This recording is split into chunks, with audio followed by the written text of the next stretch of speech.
Hi guys, today we will talk about how to add who can see your birthday on your LinkedIn app. We will go to figure out this solution on how you can do that on your LinkedIn app. So just go up, you will click here on this picture here on app, then it's going to show for you window like this. Just click here on settings, then you come to settings window here, you just switch into show for you like this. You click here on account preferences, then you come to next window here, you click here on name and location, and you come to this window here, you click here on this sign, then it's going to take you here in this window, and you just go down here, then you click here on edit contact info, and you come to this window here, you go down, then you come here to your birthday.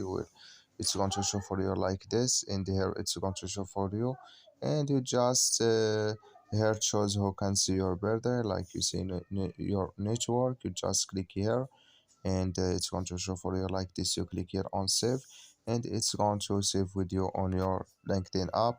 Thank you for your watching. Don't forget to support us by liking and subscribe.